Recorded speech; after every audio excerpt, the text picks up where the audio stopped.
OK, ça dit que je suis en train de record. Super, donc on est enregistré à partir de ce moment. Donc, n'hésitez pas si jamais vous voulez retirer votre accord là, pour qu'on vous filme. Donc, bienvenue à tous. Je suis bien contente d'être avec vous ce matin. On a quand même un gros thème. Le dernier atelier, le premier en fait, c'était la gestion du stress, qui est un gros thème aussi. Mais là, on a un autre thème qui est la séparation et en lien avec le bien-être psychologique. Donc, on va notamment parler de ça. Donc, un peu pour se présenter, peut-être que vous connaissez plus Samantha que moi, ceux qui étaient présents au dernier atelier. Donc, moi, c'est Gabrielle, je suis stagiaire en psychoéducation. J'ai fait mon baccalauréat à l'Université de Montréal et présentement, je suis à la maîtrise, à ma dernière année pour être psychoéducatrice. Est-ce que tout le monde sait c'est quoi une psychoéducatrice ou il y en a qui ne le savent pas nécessairement? Si vous le savez pas. Oui. Je vais peut-être expliquer mon rôle un peu. Dans le fond, les psychoéducateurs, nous, on est amenés à travailler avec le développement des capacités d'adaptation. Donc, vraiment travailler dans le milieu aussi de la personne. C'est vraiment une discipline qui a été créée au Québec. Donc, parfois, ça peut... tout le monde ne sait pas toujours c'est quoi. Je ne sais pas si tu as des choses à rajouter, Samantha. Mais c'est ça, c'est sûr que la psychoéducation, c'est plus connu. Donc, quand je rencontre des parents, beaucoup de parents vont me dire c'est quoi la psychoéducation, puis c'est un peu à force de rencontrer la personne que le parent commence à comprendre. Mais comme Gabrielle a dit, c'est une profession qui est peu connue, mais c'est une profession qui gagne à être connue auprès de tous. Oui, effectivement. Donc, voilà un peu pour mes études. Sinon, je fais des répits à domicile où que je vais, dans le cadre de mon travail, là, je vais à la maison des parents pour qu'ils puissent se reposer. Puis, je fais des activités avec les jeunes. Donc, je travaille avec les 0-17 ans. Sinon, avec My Lumen, où que je fais mon stage, je co-anime les ateliers espace parents pour un peu voir en contexte d'immigration au Québec, c'est quoi le rôle un peu du parent, puis de se mettre à la perspective de l'enfant aussi. Sinon, on a d'autres projets aussi, des suivis individuels au CARI. Peut-être qu'il y en a qui connaissent cet organisme qui travaille aussi en contexte d'immigration. Donc voilà, je te laisse te présenter, Samantha. Voilà. Donc, bonjour à tous. Encore une fois, chers parents, on a une nouvelle personne. Donc, bienvenue à vous, Monsieur Léonard, si je ne me trompe pas. Oui, Léonard. Et donc, moi, c'est ça peut-être que vous m'aviez vu il y a quelques semaines parce que j'ai donné un atelier sur la gestion du stress en présentiel. Il y avait plusieurs parents qui étaient présents. Donc, moi, j'ai une formation en psychoéducation. Donc, j'ai fait mon bac et ma maîtrise à l'Université de Montréal et je suis donc psychoéducatrice depuis quelques temps. Présentement, je travaille à My Human. C'est une clinique psychosociale qui nous permet d'accompagner des parents, des enfants. Donc, moi, j'interviens auprès des familles, auprès des enfants, auprès des adolescents qui ont différentes problématiques. J'anime aussi beaucoup d'ateliers comme celui-ci pour BAI. J'ai beaucoup animé d'ateliers dans des écoles, dans plusieurs autres organismes, sur encore différentes problématiques. J'ai aussi co-animé des ateliers au CARI qui s'adresse aux familles immigrantes. Donc, on traitait beaucoup des sujets qui sont vraiment liés à l'immigration, comment mieux encadrer son enfant au contexte québécois, comment mieux, mieux s'adapter aussi à la nouvelle réalité. Donc, c'est un peu en gros ce que j'ai pu réaliser à My Human. On va passer à la prochaine. Rapidement, My Lumen, pour ceux qui ne connaissent pas, nous, on collabore avec BAI. Donc, My Lumen, c'est une clinique, comme je l'avais dit, une clinique psychosociale. Donc, nous, on intervient auprès des familles, auprès des individus, auprès des organismes comme BAI. On intervient aussi dans les écoles, dans les entreprises. Et on a quand même une grande équipe qui nous permet d'offrir nos services d'accompagnement à plusieurs parents. Donc, on a des psychoéducateurs, on a des psychologues, des travailleurs sociaux les éducateurs spécialisés et les psychothérapeutes. Donc, voilà. Donc, ça fait la présentation de la clinique. Donc, on va vous présenter un peu là, ce qu'on va voir aujourd'hui. Premièrement, on a envie d'apprendre à vous connaître un petit peu plus, savoir à qui on a affaire aujourd'hui.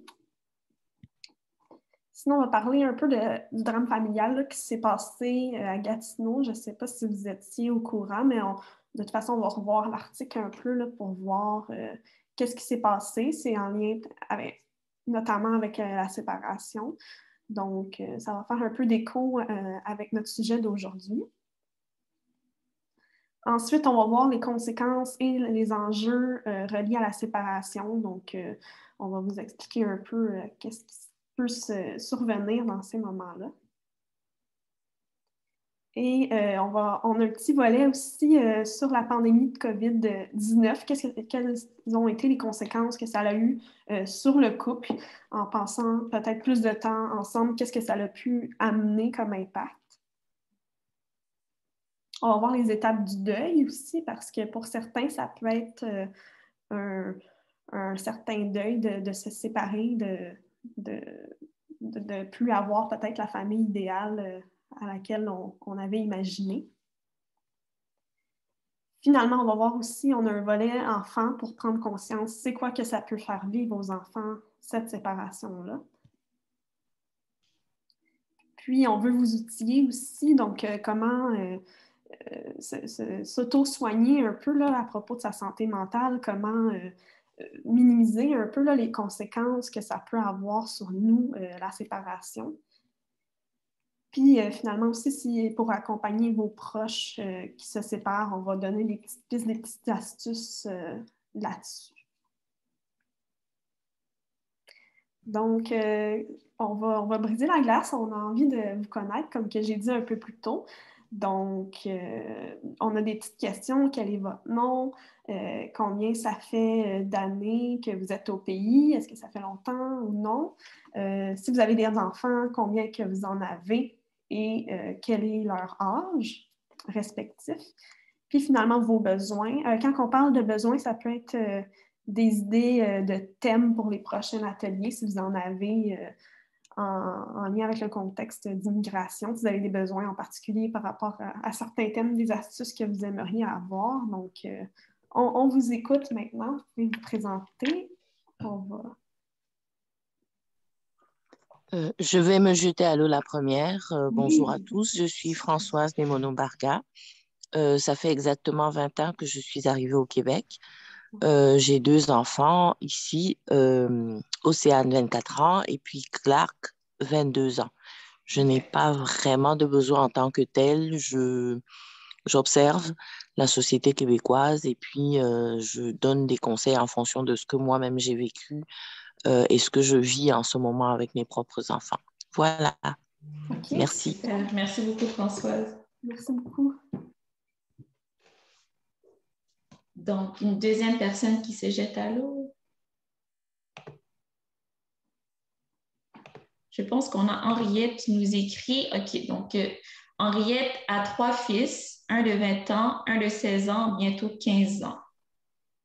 On a Rosine qui est présente. Oui, bonjour, je peux me jeter? Oui, bonjour Léonard, oui. Oui, bonjour, c'est Léonard Afano. Je viens d'avoir le lien. Je ne l'avais pas prévu avant. Donc, mais c'est quand même intéressant, donc je l'ai ouvert. Je suis au Québec depuis 21 ans. Et je suis père de 3 filles, 24 ans, 16 ans et 12 ans. Et je vis une période de séparation ou de divorce depuis 5 ans. Donc, ça m'intéresse de vous écouter et de participer. Merci. C'est bon, merci beaucoup pour le partage. Merci, Léonard. On a un autre commentaire. Ah oui, Henriette dit qu'elle est au Québec depuis 16 ans. Okay. Super, merci beaucoup, Henriette. Donc, d'autres personnes. Si vous n'êtes pas nécessairement à l'aise de parler, vous pouvez aussi l'écrire dans le chat, si vous voulez. On aurait d'autres parents qui voudraient se présenter. Gilbert, Ephrem.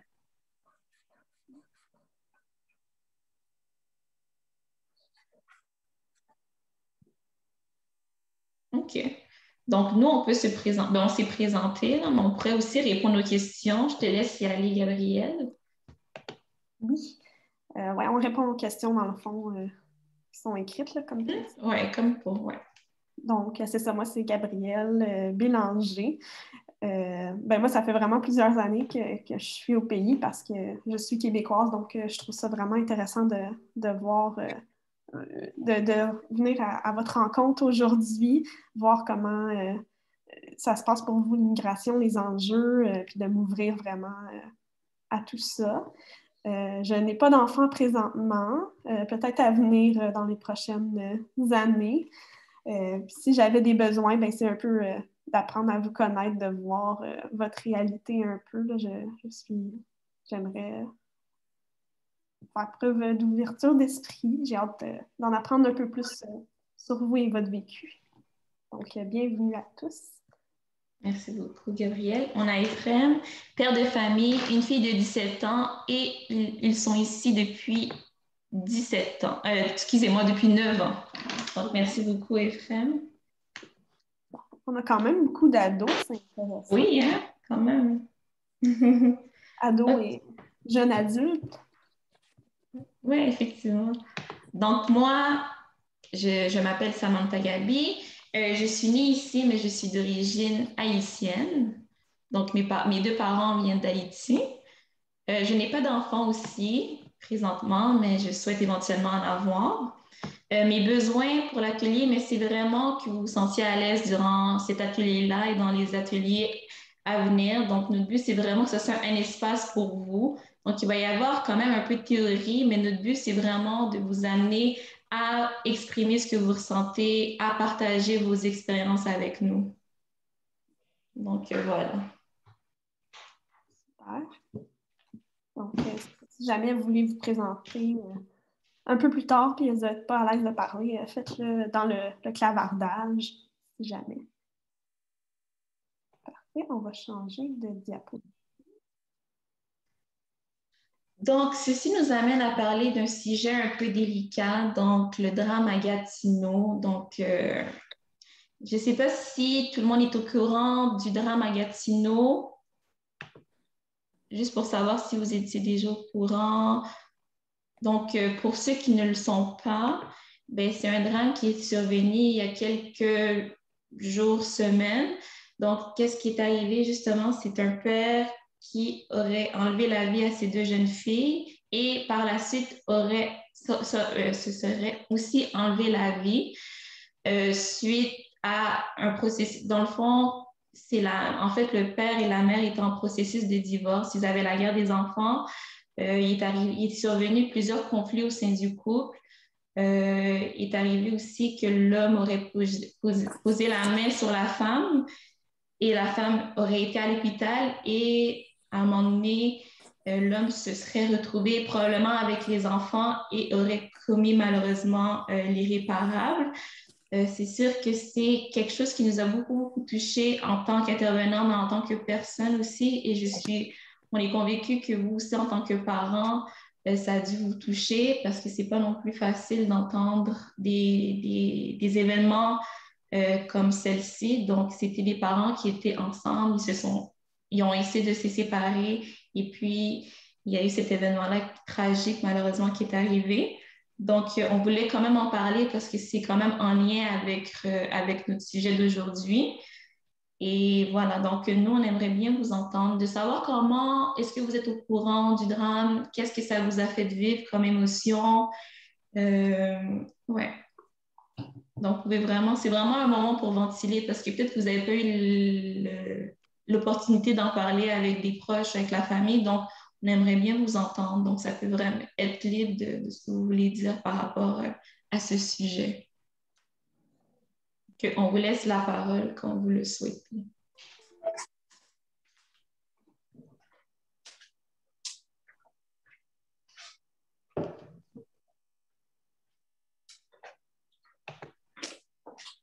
est-ce que c'est un sujet d'actualité que vous avez déjà entendu ou est-ce que c'est la première fois que vous l'entendez, ce drame-là qui est survenu? Est-ce qu'on m'entend? Tu m'entends? OK. Françoise, je vais dire deux, trois mots.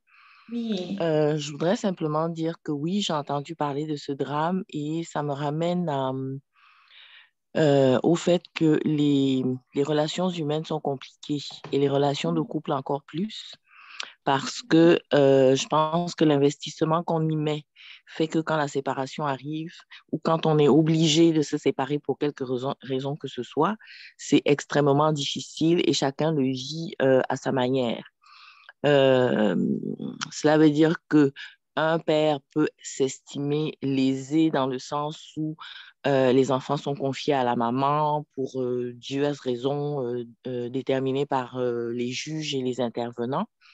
Mais la maman peut aussi se sentir lésée dans le sens où elle estime avoir vécu des choses très difficiles et ne comprend même pas qu'on puisse penser à éventuellement confier l'enfant au conjoint dont elle estime qu'il n'est pas bon pour elle. Sauf que, comme je dis toujours à mes amis et aux gens avec qui je parle de ce sujet-là, le parent reste le parent. L'enfant ne verra jamais son parent comme un potentiel danger. Et il faut toujours avoir ça à l'esprit. Donc, les batailles d'adultes qui peuvent être compréhensibles, pardon, ne doivent jamais être ce qui guide les décisions qu'on prend quand on a une séparation, parce que, un, les enfants se sentent déjà assez coupables. Deux, ce n'est jamais leur faute. Ce n'est jamais la faute des enfants. Ce sont les adultes qui prennent des décisions qui ne sont pas nécessairement bonnes pour les enfants. Mais les drames comme celui de Gatineau arrivent parce que le papa peut se sentir lésé ou pour lui, c'est sa manière d'en finir avec cette histoire. On en a pour preuve qu'il décide de s'enlever la vie. Donc, pour lui, s'il n'a plus cette famille, ça veut dire que pour lui, tout est terminé. Et si tout est terminé, ça veut dire, ben, je ne dois plus être là. Il y en a qui diront que c'est une manière d'échapper à la justice, mais moi, je pense que c'est surtout une profonde douleur de se rendre compte qu'on ne peut plus récupérer quoi que ce soit. Alors, on se dit, ben, tant qu'à faire, je disparais. Donc, c'est un peu ça, mon avis sur ce sujet. Oui, mais merci beaucoup pour votre partage, alors, Françoise. Vous êtes vraiment empathique. Là. On voit que vous prenez la perspective de l'homme aussi. Je trouve que c'est vraiment important là, dans notre réalité, puis surtout en lien avec ce drame-là. Merci beaucoup. Merci beaucoup. Est-ce qu'on aurait d'autres parents qui aimeraient partager leurs émotions, leurs réactions? On a Henriette qui nous dit dans le chat « triste, très, très, très triste ». Oui, en effet, Henriette, c'est un événement très douloureux qui est survenu. Un de trop. On aimerait bien que ça n'arrive plus, mais c'était un de trop, malheureusement, oui. Est-ce que tu vois d'autres personnes qui aimeraient parler, Gabrielle? Moi, je n'en vois pas. OK. OK, mais c'est correct. Donc, on va continuer. Puis, si jamais vous voulez ajouter quoi que ce soit, ben, vous nous le direz. OK? Oui. Parfait. OK. Donc, on va poursuivre. Donc, oui, là, on parle de la séparation, mais finalement, ce n'est pas juste une séparation. Donc, oui, on a la séparation du couple. Donc, on prend le conjoint et la conjointe qui vivent ensemble, ils sont ensemble, ils vivent leur vie et boum, on a une séparation. Donc, on peut passer à la prochaine. Donc, ce qui fait en sorte qu'on doit s'adapter à une nouvelle vie. Donc, peut-être que dans le couple, il y a peut-être une possibilité que l'homme ou la femme ait à déménager dans une nouvelle maison et puis le conjoint et la conjointe également. Donc, c'est s'adapter à une nouvelle vie et peut-être aussi possiblement de ne pas pouvoir voir ses enfants régulièrement. Parce que quand vous habitez ensemble, vous les voyez souvent, en fait, en tout temps. Mais là, peut-être ce qui arrive, c'est qu'étant donné que vous déménagez, vous avez peut-être quelques jours à passer avec votre enfant et votre conjointe également. c'est aussi de s'adapter à sa nouvelle vie parce que, étant donné que vous êtes en processus de séparation, de divorce, bien, vous devez continuer à y travailler. Donc, c'est aussi s'adapter à la réalité, s'adapter au fait que vous devez continuer à aller travailler, continuer à essayer de rester en quelque sorte fort malgré les circonstances, qui est un petit peu plus difficile à ce moment-là. On va passer à la prochaine. Et c'est ça, la pierre angulaire, c'est le processus de judiciarisation. Donc, on sait à quel point, excusez-moi, oui, on sait à quel point le processus peut être très, très compliqué parce que quand on est en processus de divorce, il y a la paperasse, il y a les convocations à la cour, à la justice et aussi, on s'entend que le système de justice est assez complexe. Donc, pour un parent qui n'a jamais fait face à la justice, ça peut devenir très, très, très complexe pour les deux individus dans le couple. Donc, voilà. Et ça fait en sorte aussi que quand vous êtes convoqué à la cour, vous ne pouvez pas non plus vous présenter. Donc, vous êtes obligé de vous présenter. Donc, on n'y pense pas, mais ça amène quand même à vous absenter au travail. Donc, de dire à votre emploi, ben, de prendre des congés parce qu'au début, qu'est-ce qui arrive? Vous allez sûrement prendre vos congés. Ensuite, vous allez sûrement prendre vos congés de vacances parce que malheureusement, quand on fait face à la cour, face à un divorce, il faut se présenter plusieurs fois. Donc, ça demande de s'absenter de plus en plus souvent. Donc, à un moment donné, il vous reste peut-être plus de banque de vacances. Et là, vous vous retrouvez devant votre employeur qui vous dit, ben, madame ou monsieur, ça fait beaucoup de fois que vous absentez. Est-ce qu'on pourrait connaître la raison? Mais là, vous êtes en train de vous séparer. À la base, c'est difficile. Mais là, il y a aussi le jugement des autres. Est-ce que vous avez envie que votre employeur sache que vous êtes en processus de divorce? Pas nécessairement. Donc, ça devient un petit peu plus délicat à ce moment-là. Passer à la prochaine. Et là, on parle d'enjeux financiers. Donc, malheureusement, quand on est en processus de divorce, il faut avoir recours à un avocat. Et on sait qu'un avocat, c'est très, très, très coûteux. Donc, pour chaque visite que vous allez avoir avec cet avocat-là, il va vous charger. Pour chaque courriel que vous allez envoyer, il va vous charger. Donc, la facture peut augmenter très, très, très rapidement. Et aussi, le fait que vous absentez beaucoup au travail, bien, ça peut faire en sorte que au niveau du travail, ben, les heures rentrent un peu moins. Donc, au niveau financier, ça peut être un petit peu plus difficile. Donc, vous voyez à quel point, si on découpe chaque élément, on peut voir que c'est pas qu'une séparation, c'est plus que ça. Puis justement, avec une séparation, découle de plusieurs autres facteurs qui viennent justement affecter éventuellement, malheureusement, le bien-être psychologique des parents. Et la responsabilité parentale, donc tantôt Françoise nous parlait des enfants, oui, les parents aussi des fois en fait, de façon générale, quand les parents se retrouvent dans une séparation, ils sont tellement dans leur bulle, dans la séparation et c'est normal, mais à un moment donné, il faut faire face à la réalité. Vous êtes, oui, en séparation, mais vous avez encore vos enfants avec vous. Donc, c'est de penser en plus de ma séparation. Genre, si je pense à vous qui avez des adolescents, malgré qu'ils sont adolescents, c'est quand même de penser à subvenir à leurs besoins, de continuer à aller au travail, de les amener à l'école. Donc, tout ça, ça peut devenir très, très lourd pour vous parce qu'en soi, la séparation est difficile. Mais là, en plus, vous devez aussi assumer vos responsabilités parentales malgré tout. Donc, imaginez-vous, ça fait beaucoup, beaucoup encaisser pour vous en tant que parent. Passer à l'autre. Et éventuellement, ben, juste la séparation en soi va vous générer du stress, mais tous les facteurs que j'ai nommés précédemment vont faire en sorte que vous allez vivre beaucoup, beaucoup de stress. Donc, en résumé, tous ces facteurs-là, en fait, tout simplement pour dire qu'une séparation n'est pas juste une séparation en soi, il va y avoir plein d'autres facteurs qui vont découler. Donc, c'est pour ces raisons-là que des fois, vous allez vivre beaucoup, beaucoup, beaucoup d'émotions parce que vous êtes amené à vivre toutes sortes d'événements en même temps. Et voilà. Donc, pour se dire... Non, attends. Je vais juste revenir à l'autre. Donc, Avant de passer à l'autre diapositive, je ne sais pas si vous avez des questions ou vous voulez mettre des commentaires par rapport à ces diapos avant qu'on passe à la prochaine. Est-ce que vous êtes étonné de savoir tous les facteurs qui s'entrecoupent? Je pense qu'il y a quelqu'un qui parle. Est-ce qu'on peut savoir c'est qui aimerait parler? Ah, je crois qu'il a coupé son micro. Ah, OK. On a M. Christian qui nous a rejoint. Bonjour, M. Christian. Bonjour, Christian. Ah oui, Françoise a levé sa main. On vous écoute.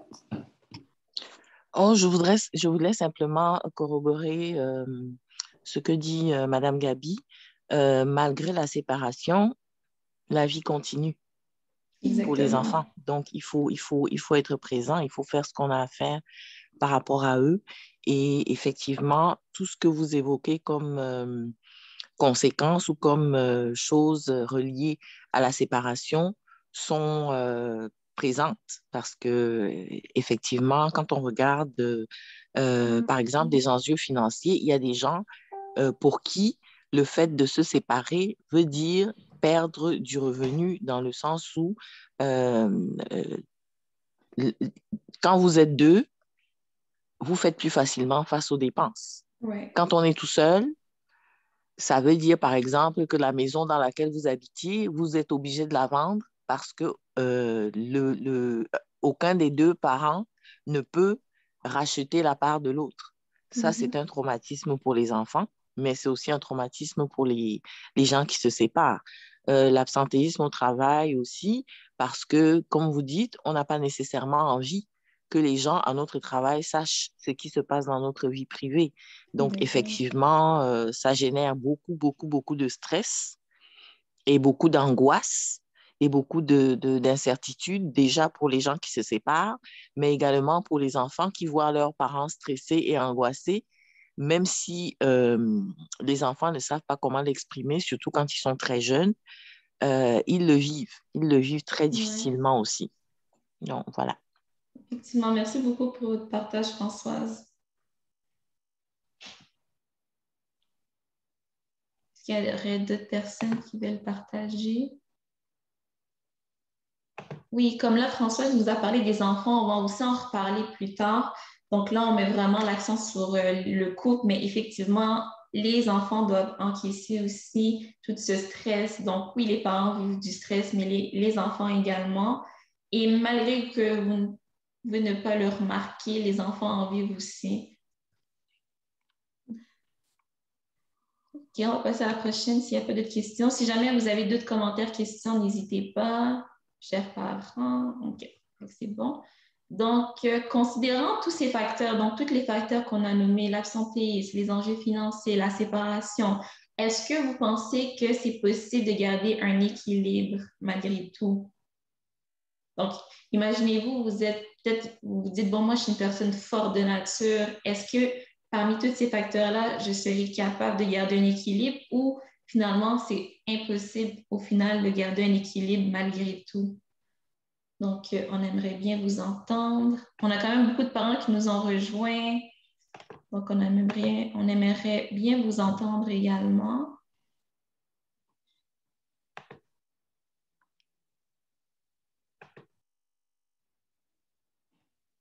Oui, on a Madame Françoise qui a levé la main. Je pense qu'il est possible de garder un certain équilibre quand on pense aux enfants. Parce que malheureusement, quand il y a des enfants, il faut penser à eux en premier. Je reviens à ce que je disais au début. Il faut penser aux enfants en premier. Oui, ça fait mal. Oui, c'est désagréable. Oui, ça crée des rancœurs. Ça fait penser à des choses qu'on a faites ou qu'on n'a pas faites ou qu'on aurait dû faire. Mais je pense que tant qu'on considère que les enfants sont ceux qu'il faut le plus préserver, on peut garder l'équilibre. Mais si on aborde la séparation dans l'objectif de se venger ou d'obtenir quelque chose, qu'on pense devoir mériter ou dont on pense que c'est un droit, c'est difficile de garder l'équilibre parce qu'effectivement, c'est très émotionnel. Donc, si on se laisse aller dans ses émotions, en général, on ne fait pas la bonne chose, on ne prend pas de bonnes décisions. Voilà. Merci beaucoup, Françoise. Effectivement, de ce que je comprends, la source de motivation pour vous, ça serait les enfants. Donc, c'est vraiment les enfants qui feraient en sorte que vous serez capable de garder cet équilibre-là. Donc, merci beaucoup. On a un nouveau parent qui nous a rejoint. Donc, bonjour Marie Onana. Bienvenue à l'atelier. Bonjour Marie. Bonjour. OK. Donc, je pense qu'il n'y a pas de parents qui veulent ajouter. Si jamais vous voulez ajouter une... Oui. Est-ce que je peux Oui, y aller, Léonard? oui. C'est qui? Oui, Léonard. Oui, Léonard, oui, allez-y. Oui, en fait, la question c'est est-ce que c'est possible de garder un équilibre considérant tous ces faits? Ouais. Je pense que c'est ce qu'on souhaite, c'est ce que nous tous nous souhaitons, malgré la situation, malgré tout ce qu'on vit, de tout faire pour garder un équilibre. La vie continue, comme quelqu'un l'a dit tantôt, et les enfants aussi, surtout, il faut les protéger, malgré tout ce qui se passe. Et pour faire ça, ça prend du travail, et parfois, ça prend de l'aide, surtout de l'aide. Ouais. Et quand les gens ont une arrogance ou un orgueil profond en eux et qui ne cherchent pas de l'aide, par exemple, et c'est ça qui engendre le drame que, par exemple, nous avons parlé au début, Ouais. des gens orgueilleux qui ne cherchent pas à savoir les commentaires des autres, même si ce n'est pas leur opinion, bien les commentaires qu'ils veulent entendre. C'est ça qui engendre parfois des choses. Mais l'équilibre, c'est possible. Ça dépend de chaque personne aussi. Ça dépend de l'état psychologique aussi de chaque personne. Ce n'est pas au même niveau pour tout le monde. On dit souvent ce qui est arrivé à un vautour pour que le vautour puisse avoir le crâne rasé. Si c'est arrivé à un pigeon, le pigeon, lui, survivrait même pas. C'est un adage qu'on dit. Donc, c'est ça. C'est le niveau de vision dans la vie, le niveau mental de chaque personne. Ça, c'est important de le cultiver, de toujours le nourrir pour que ces drames ne puissent pas arriver. Mais l'équilibre, c'est possible. C'est possible malgré les imperfections. Merci. Merci beaucoup, Léonard. Et oui, l'équilibre, c'est possible dépendamment du tempérament de l'individu, de la personnalité de l'individu. Donc, il y a plein de facteurs à prendre en considération parce que chaque personne s'adapte à une situation de différentes façons. Et j'ai aussi aimé le fait que vous avez dit de demander de l'aide. Oui, malheureusement, l'homme qui a commis l'irréparable n'a probablement jamais demandé de l'aide. Donc, ça a été une accumulation. Et des fois, quand on accumule trop, nos pensées ne sont plus claires. On voit tout blanc ou tout noir. Donc, c'est comme impossible de voir le bien ou le mal. Et c'est ce qui est arrivé malheureusement. Donc, oui, chercher de l'aide. On va revenir là-dessus pour l'aide là, dans les prochaines diapositives. Mais oui, l'aide, c'est très important d'aller en chercher. Merci beaucoup. Donc, pour les autres parents, si vous voulez ajouter de quoi, vous nous le dites, ça nous ferait plaisir de vous entendre. Nous, on aime ça vous entendre, d'ailleurs. Ouais. Est-ce qu'il y en a qui ont un avis complètement contraire à tout ce qui a été dit à date, qui se disent peut-être, moi, je ne sais pas si c'est possible de garder un équilibre avec tout ça, tous ces facteurs-là? Excusez-moi pour intervenir encore. Oui. Oui, comme vous l'avez dit, l'avis contraire, par exemple, à tout ce qui se passe, c'est nécessaire. Chacun doit donner, même si ton avis n'est pas conforme à ce que tout le monde dit. Moi, j'ai entendu plusieurs choses concernant ce qui s'est passé. Ça m'a fait quand même du bien d'entendre, si je peux me permettre, des conneries aussi. mais ça fait réfléchir, ça fait beaucoup réfléchir parce que il y a des choses qui sont formelles. Par exemple, parmi nous, moi, je suis une personne d'origine africaine, par exemple. Il faut savoir il faut savoir que, par exemple, dans la vie, je dis dans la vie, parce que je ne veux pas dire en Afrique ou au Canada ou en Occident ou quoi que ce soit. Dans la vie, on ne frappe pas sa femme. Ça, là, les gens ont difficile à saisir ça. On ne frappe pas non seulement sa femme, mais on ne frappe pas quelqu'un. Il y a d'autres moyens de gérer nos émotions, nos colères. Il y a d'autres moyens ou d'autres choses, d'autres façons de faire.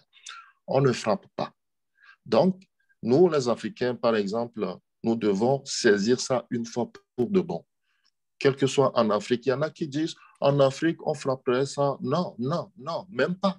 Même si on rentre en Afrique maintenant, on n'a pas le droit de lever la main sur quelqu'un. Il faut qu'on se le rentre dans la tête. C'est juste ça que je vais préciser pour l'instant. Ouais.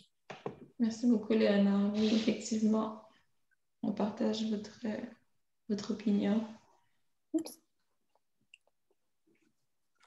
OK, c'est bon. On a une autre question pour vous. L'autre question, c'est, là, on est tous en pandémie à cause de la COVID-19 et on sait que la COVID-19 a eu des répercussions négatives, mais il y a aussi eu des répercussions positives pour certaines personnes. Et là, on se demandait, est-ce que vous pensez que le taux de divorce et de séparation aurait augmenté de manière significative depuis la pandémie? Est-ce que vous pensez qu'il y aurait un lien entre la pandémie et le taux de divorce et de séparation? Oui, on a Françoise, oui. Bah, écoutez, moi, je pense que les relations de couple ont beaucoup changé, dans le sens où je le disais à la blague avec certains de mes collègues, mais je pense que c'est la vérité. Il y a des gens qui ont découvert qui sont leurs conjoints parce qu'on travaille 8 heures, 9 heures, 10 heures, on est absent de la maison la plupart du temps. Donc, on n'est pas ensemble constamment. Il y a des gens qui ont épousé des personnes en se disant consciemment, de toutes les façons, je ne serai pas avec cette personne 24 heures sur 24. Donc, il y a des gens qui ont découvert leur conjoint, homme ou femme, s'entend. Il y a des gens qui ont découvert le nombre d'enfants qu'ils avaient parce que ce n'est pas eux qui s'en occupaient. Donc, quand on se retrouve dans un tout petit appartement, on découvre les manies ou les habitudes ou des choses qu'on ne savait pas de son conjoint. On découvre qu'on a beaucoup d'enfants et qu'il faut s'en occuper. Ça crée des frottements. Et ces frottements font qu'il y a des gens qui ont dit, mais non, je ne peux pas. Moi, j'ai vu, par exemple, un chanteur très connu, je ne me rappelle pas de son nom, qui disait, la pandémie m'a fait me rendre compte que j'étais avec le mauvais conjoint depuis 14 ans. C'est terrible, ça. Ouais. C'est terrible.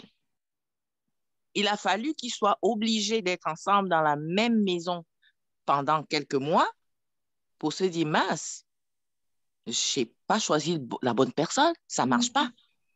Donc, effectivement, ça a eu beaucoup d'impact. Il y a eu des impacts positifs aussi, dans le sens où les couples qui vivent à distance, j'ai suivi un podcast sur ça, des couples qui vivent à distance se sont rapprochés un peu plus parce que ne pouvant pas voyager pour se voir, il fallait qu'ils utilisent la technologie et merci la technologie.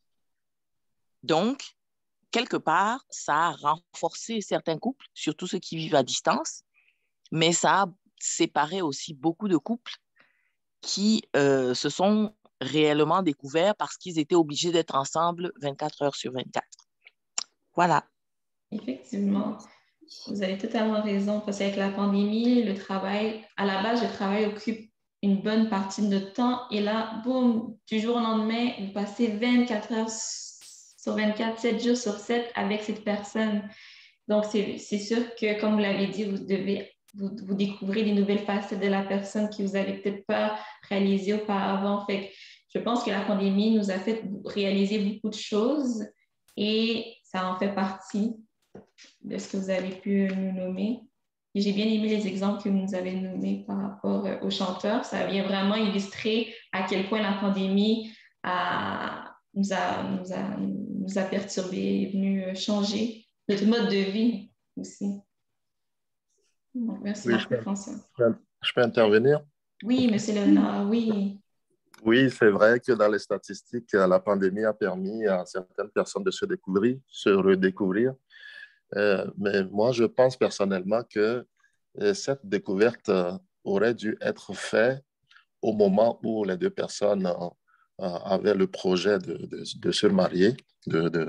C'est en cette période-là que ça devrait être fait. Et nous ne prenons pas le temps nécessaire. C'est une leçon de vie. Nous ne prenons pas le temps nécessaire de faire ce travail en amont avant de se mettre en couple. Et nous le découvrons brusquement dans la vie, que ce soit dans une pandémie où nous découvrons brusquement que nous étions incompatibles dans beaucoup de choses.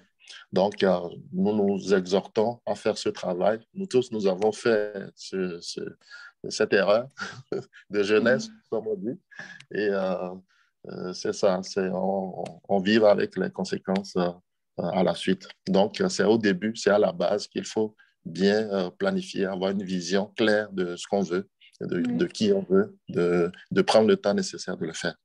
Merci. Merci beaucoup, Léna. Effectivement, de prendre le temps de s'asseoir avec son conjointe et de dire, bon, peut-être même au niveau de l'encadrement de l'enfant, comment l'encadrement de l'enfant? Est-ce qu'au niveau de la religion, est-ce que c'est quelque chose qui pourrait devenir problématique ou non?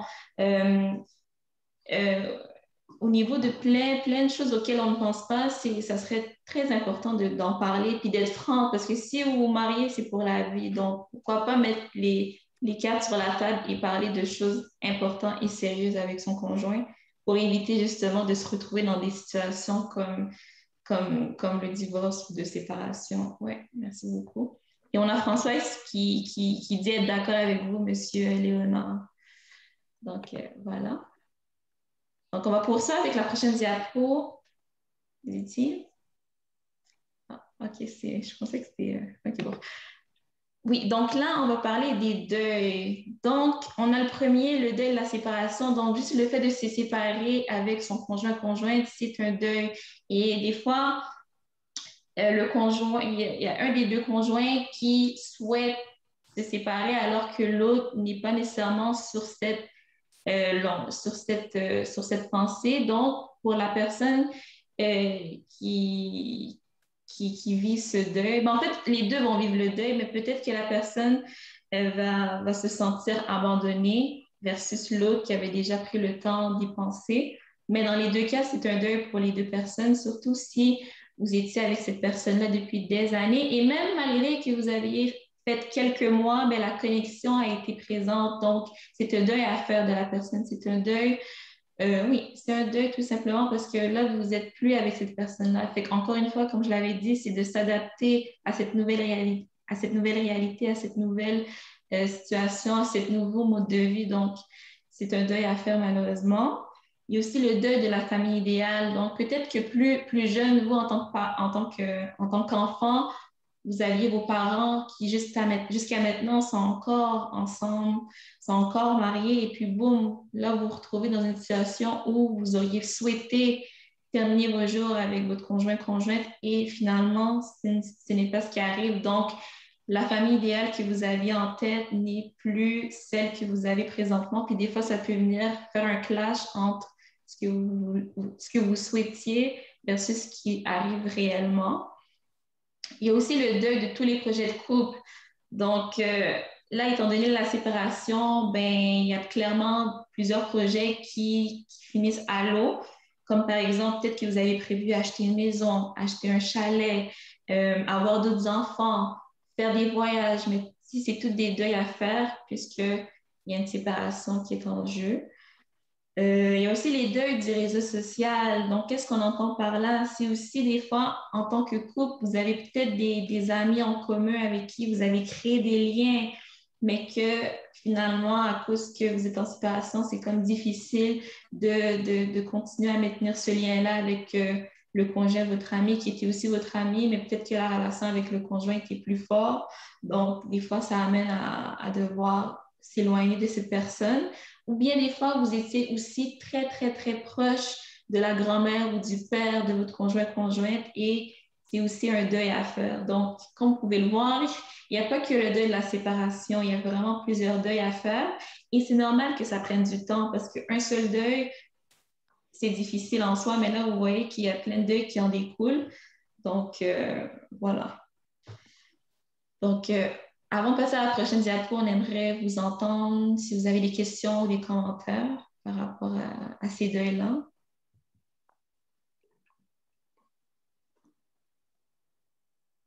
Afip, Gilbert, Henriette, Ephrem, Gaston, Mariona, Christian, Léonard, Françoise. J'ai nommé tout le monde. Oui, Françoise. Ben, je pense que les deuils sont inévitables dans le sens où on s'est investi. On s'est investi dans une relation qu'on pensait viable. Et quand ça ne fonctionne pas, c'est sûr que même si on est celui qui veut la séparation, il y a quand même un deuil à faire. Parce que quand on s'est investi, comme disait Madame Gabi, même si ça ne fait que quelques mois, on s'est tout de même investi, on a pensé à des choses, on a pensé à comment mener sa relation. Donc, forcément, la séparation est difficile. Et effectivement, pour ce qui concerne le réseau social, c'est très important parce que, évidemment, quand on a un couple, il y a des amis qu'on se fait en commun. Et malheureusement, et c'est très humain, hein, c'est compréhensible, les gens ont tendance à prendre position. Les amis ont tendance à prendre position pour l'un ou pour l'autre. Et ça n'aide pas à garder le même réseau social. Donc, c'est ça que je voulais dire. Oui, effectivement. On partage la même opinion que vous, Madame Françoise. Merci beaucoup. OK, on va passer à la prochaine pour avoir le temps de passer au travers de toutes les diapositives. Donc, maintenant, je voulais vous parler un peu plus du processus du deuil, comment que chacun peut le vivre. Il y a plusieurs étapes, en fait. C'est une théorie qui a été inventée par Elisabeth Kubler-Ross. Donc, un peu pour savoir où se situer, puis c'est quand que ça s'arrête, ce processus de deuil. Donc, l'étape 1, c'est le choc. Donc, quand on se fait annoncer, OK, on se sépare, là, on est comme, on est un peu bouche bée.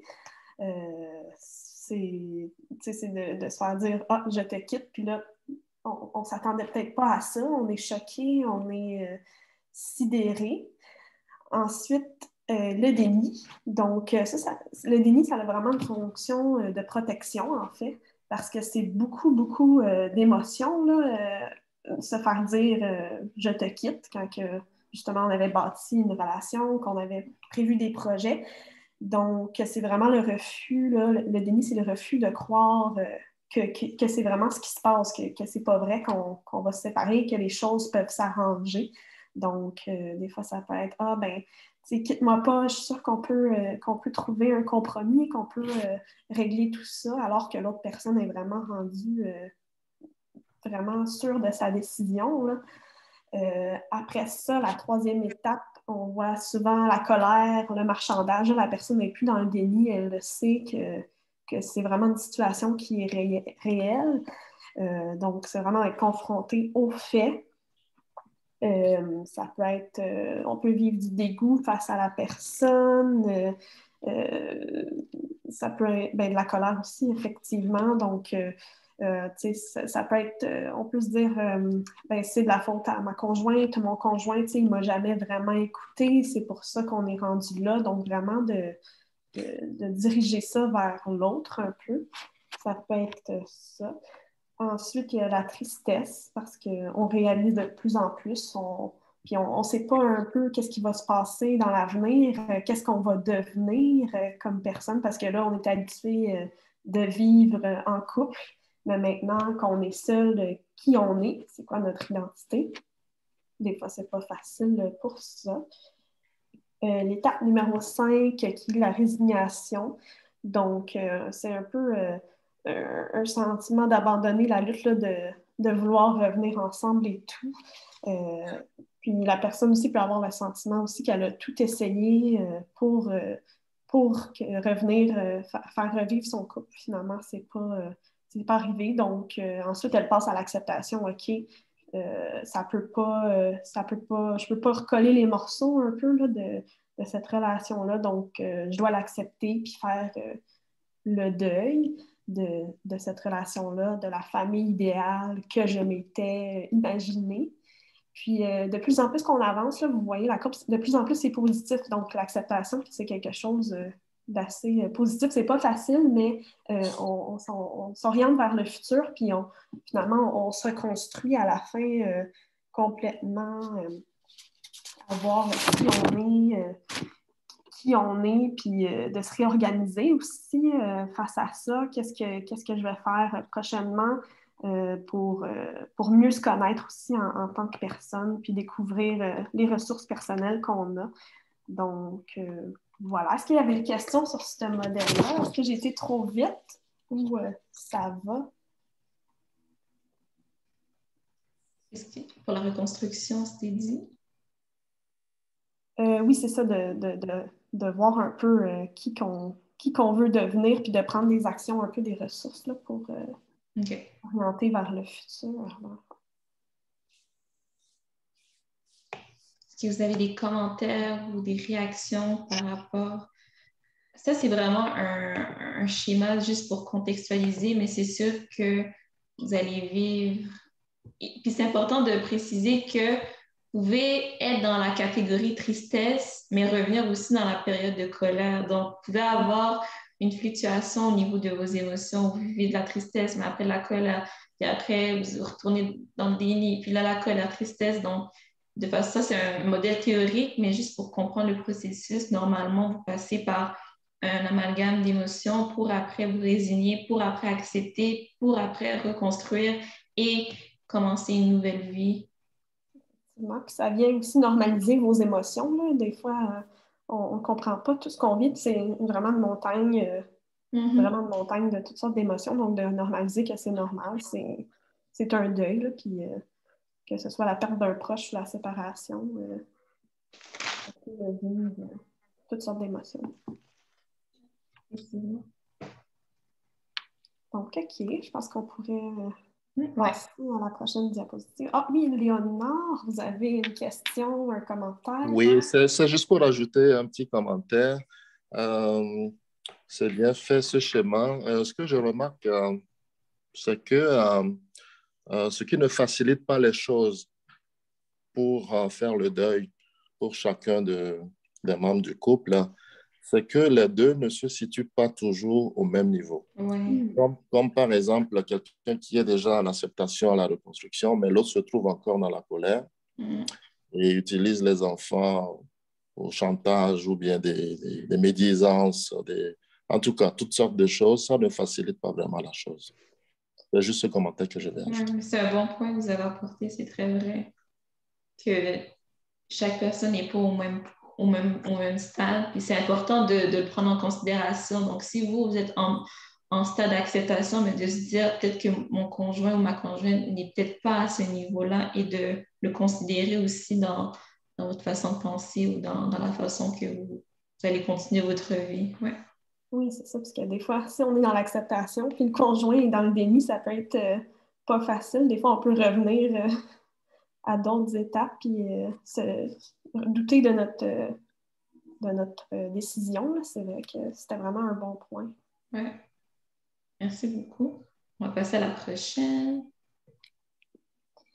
Donc, aussi, peut-être que vous avez imaginé qu'il y a des différences entre les femmes et les hommes dans la séparation. Donc, effectivement, souvent, les femmes peuvent peut-être accumuler, puis là, ils se disent, OK, là, ça s'en vient, cette séparation-là, puis ils commencent à imaginer un peu leur vie sans le conjoint, alors que les hommes, des fois, ça peut être plus difficile de voir, OK, c'est quand ma femme a dépassé une certaine limite, là, puis que ça s'en vient, cette séparation-là. Donc, ça peut amener des réactions de surprise pour l'homme. OK, j'avais pas nécessairement vu ça, ces étapes-là vers un peu la séparation, alors que la femme était dans un esprit un peu de réflexion, que ça s'en vient bientôt, puis que c'est élémentairement préparé. Donc, les hommes, ils peuvent être dans le déni aussi. C'est une fonction de protection, là, donc vivre un stress élevé aussi. Avec ça, on s'en attend pas toujours, puis voilà. Est-ce que tu avais des choses à rajouter, Samantha? Peut-être juste dire que nous, parmi les études qu'on a faites, c'est ce qu'on remarque que les femmes sont plus préparées, mais ça peut être aussi le contraire. L'homme peut être aussi avoir planifié et la femme aussi peut être en réaction de surprise. Mais on parle plus de façon générale, mais ça peut être aussi le contraire. Oui, effectivement, on ne fait pas de généralisation ici, là, c'est très personnel. Il y avait des commentaires où il y en a qui ne sont pas d'accord. Puis si vous ne vous sentez pas à l'aise, vous pouvez l'écrire aussi dans le chat. Nous, on va pouvoir le lire à voix haute pour vous aussi. Oh, on a 2 participants. Oui, Françoise, on va commencer par vous. Oui, merci. Je pense que la personne qui en parle, la première, est souvent la personne qui s'est le mieux préparée. Dans le sens où, si elle en parle, c'est parce qu'elle dit, OK, j'ai essayé ce que je pouvais essayer, j'ai fait tout ce que je pouvais, et là, je pense qu'on a atteint le point de non-retour. Ça peut être le contraire aussi, dans le sens où une personne peut en parler parce qu'elle se rend compte que ça va finir par arriver. Donc, c'est des situations qui peuvent se présenter également. Voilà. Merci beaucoup pour ce point-là. Oui, c'est souvent la personne qui en parle qui a comme réfléchi, effectivement. On va prendre Léonard et après Afip. Oui, Léonard.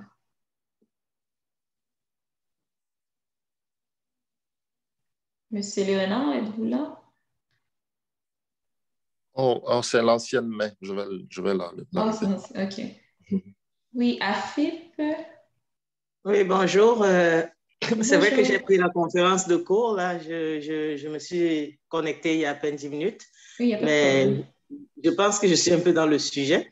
En fait, j'aimerais parler plutôt de la femme africaine aussi dans ce cas-là, parce que la femme africaine, elle n'est pas pareille que la femme européenne ou des pays développés en général, dans le sens que la femme africaine a reçu déjà de ses...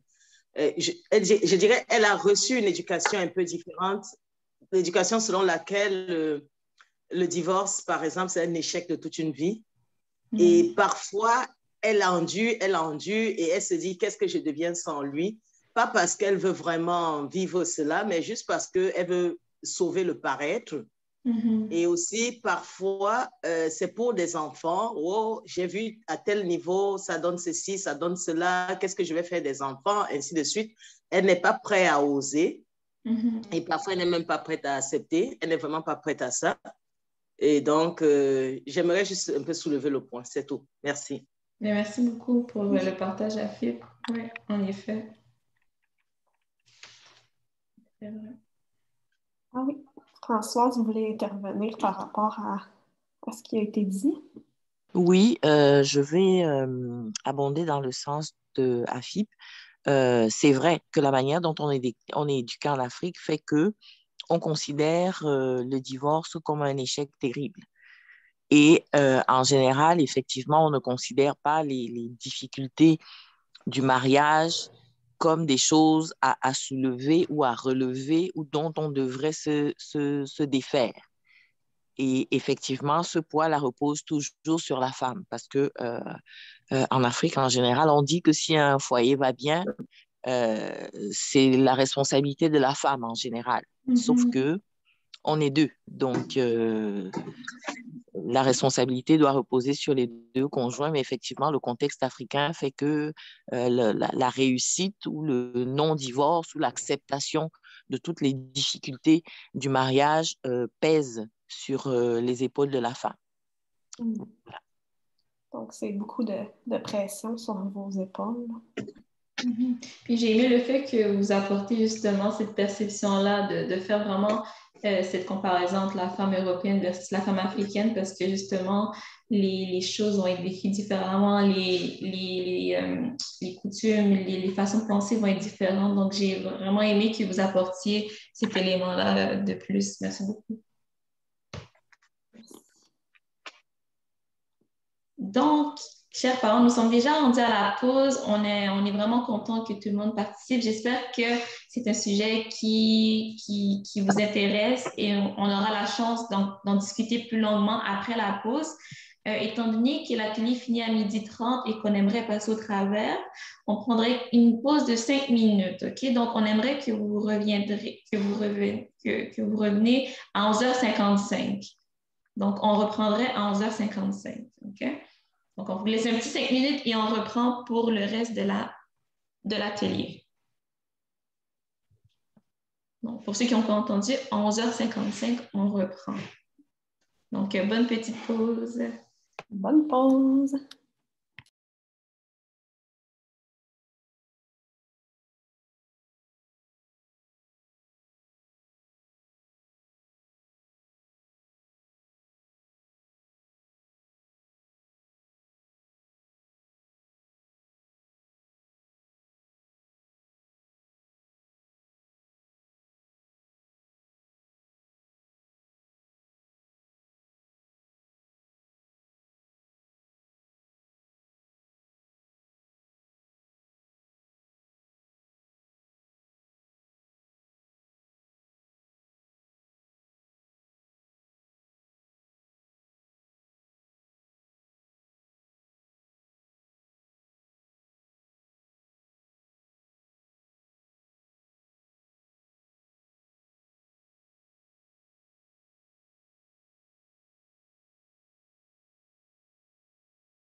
Bon, Il est 11h55. Je ne sais pas si tout le On monde entend bien.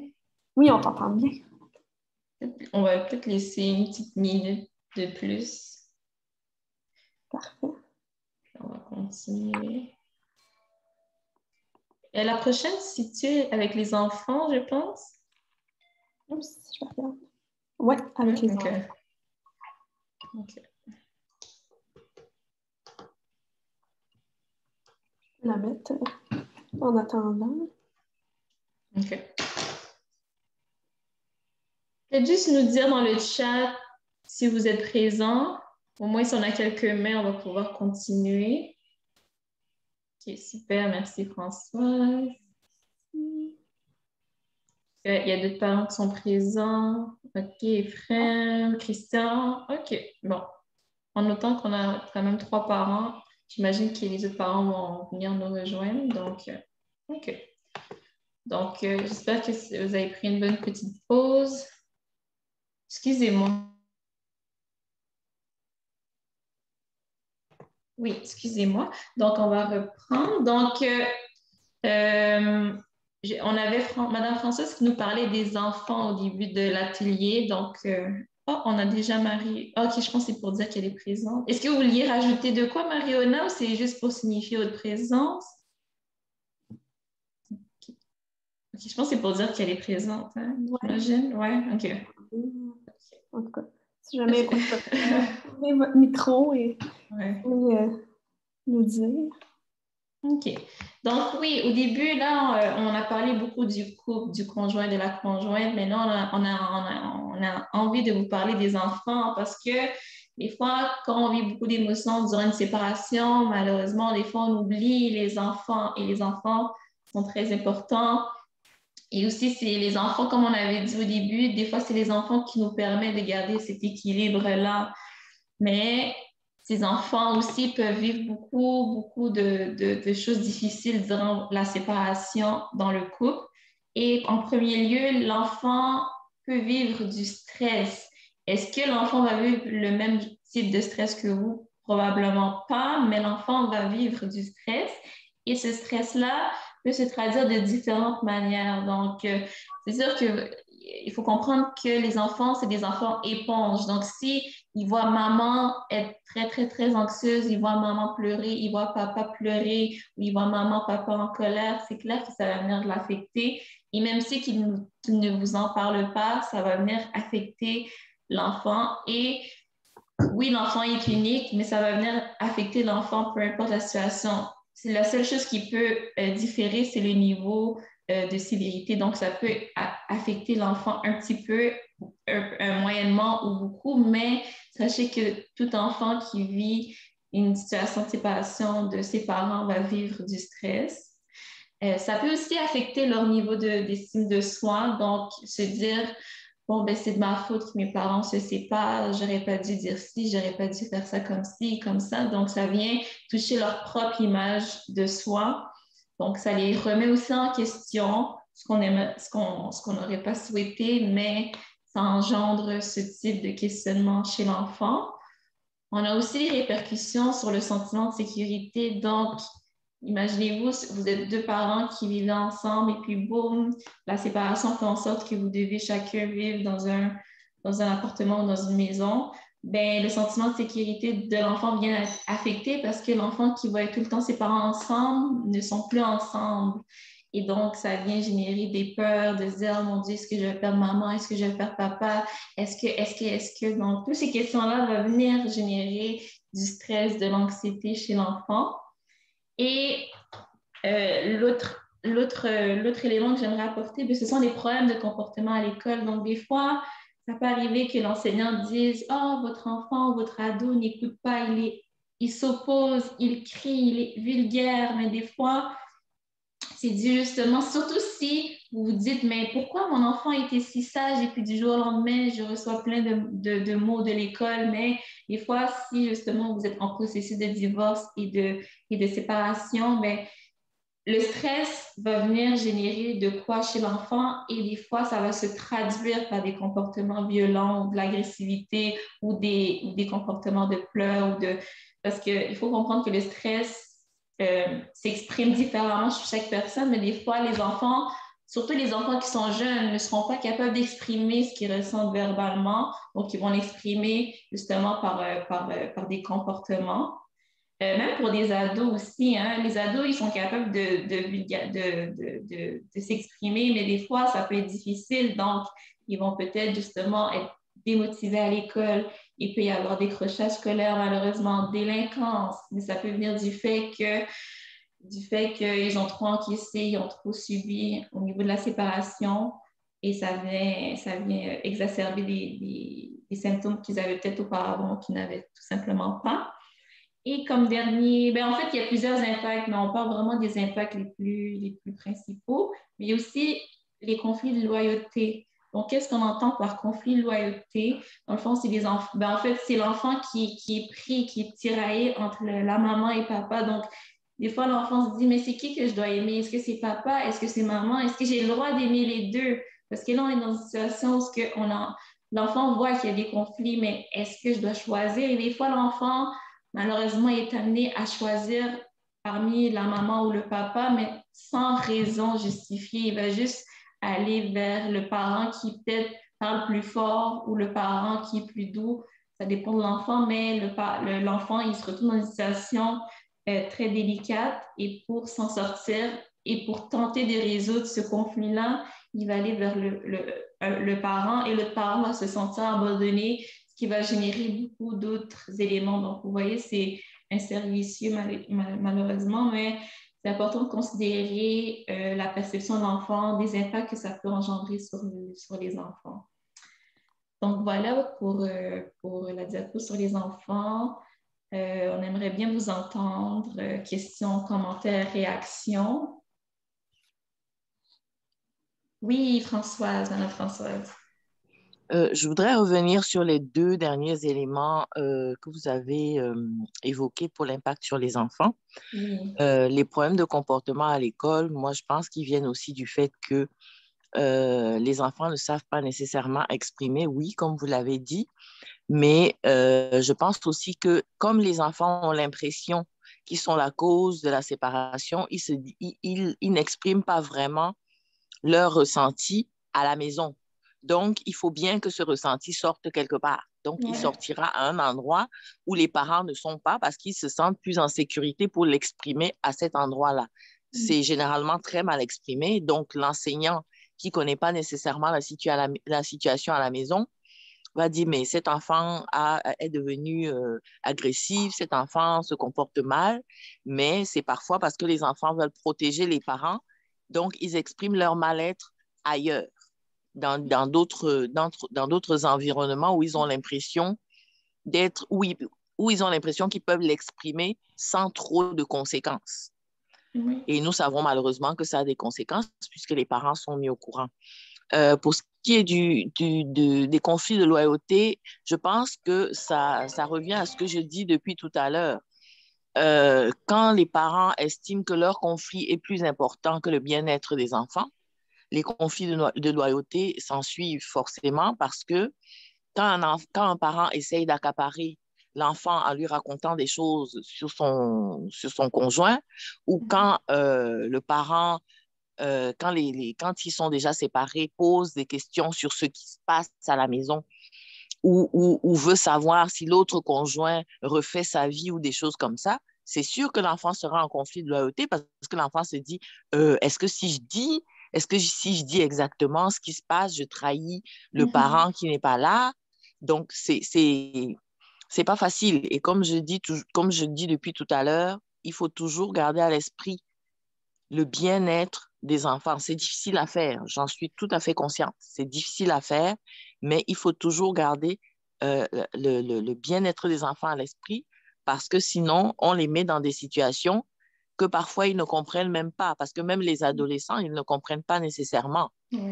Ils se disent, bon, il faut que je protège maman, il faut que je protège papa. Oui, mais quand je suis chez papa, papa dit des choses sur maman. Est-ce qu'il faut que je le dise à maman? Est-ce qu'il ne faut pas que je le dise?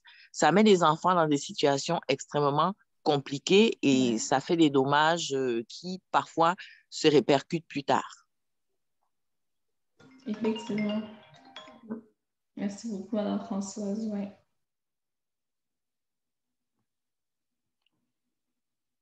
Il y avait d'autres commentaires.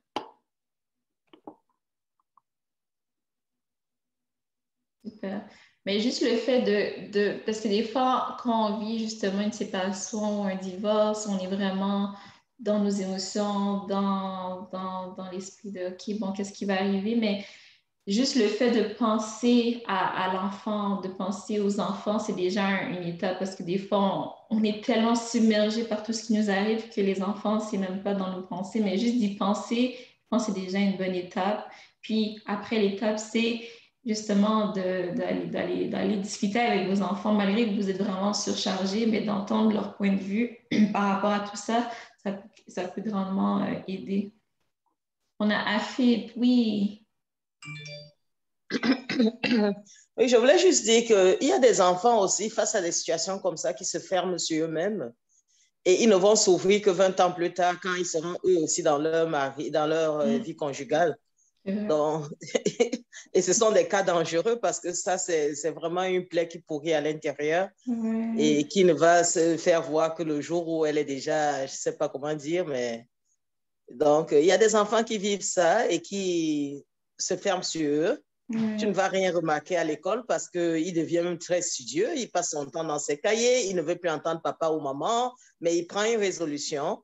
Et plus tard, peut-être à 20 ans, quand il est marié, tu vas voir, il va s'opposer à la réaction de son père ou bien à la réaction de sa mère, je ne sais pas. Mais toujours est-il qu'à partir de là, il va prendre une décision drastique qui pourra peut-être nuire à l'enfant d'autrui qui a été bien éduqué dans un milieu convivial et qui se retrouve pris entre les mains de quelqu'un qui se venge. Donc, c'est un peu ça ma contribution.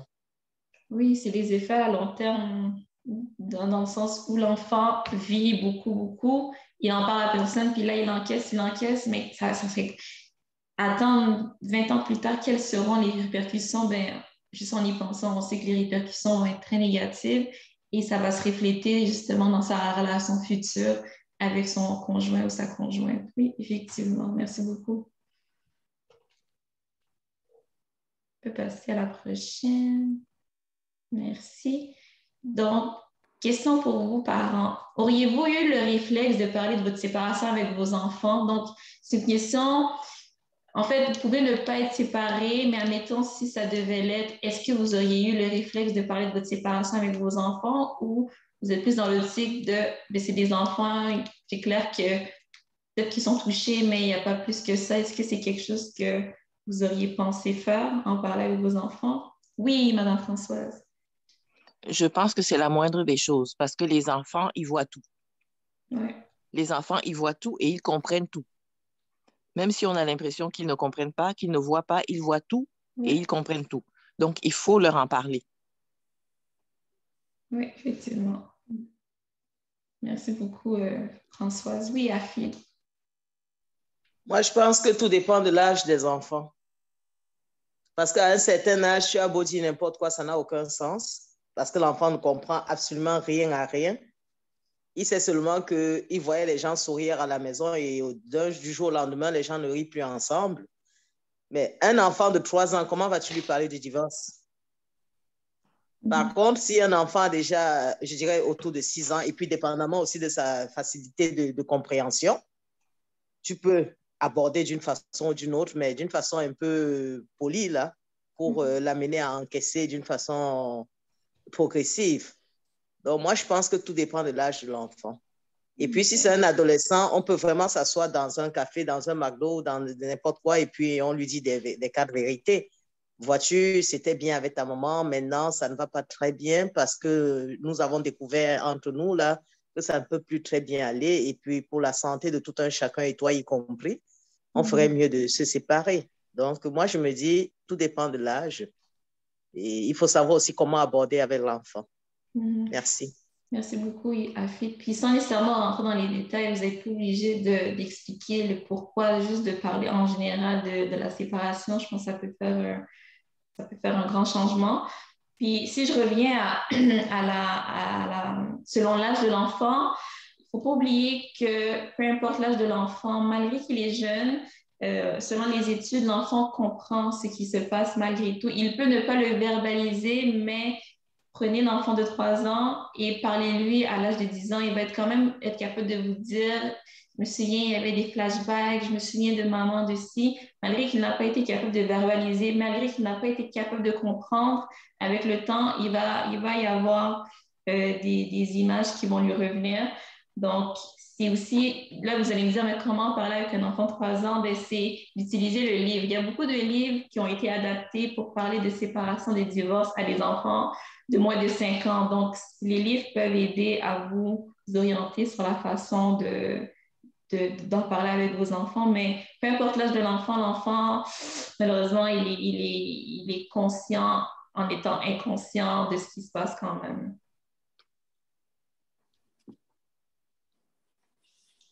OK, on va passer à la prochaine. Merci beaucoup pour vos témoignages. Ah, il y a Léonard. Oui, juste pour ajouter un petit commentaire au sujet de parler aux enfants, je pense que les gens l'ont abordé un peu. Il faut savoir l'âge auquel il faut parler aux enfants et de quoi aussi il faut parler aux enfants aussi. C'est très important. Ouais. Juste pour raconter toute la vérité, rien que la vérité aux enfants, possiblement que vous ferez du mal que du bien aux enfants. Il faut faire très attention.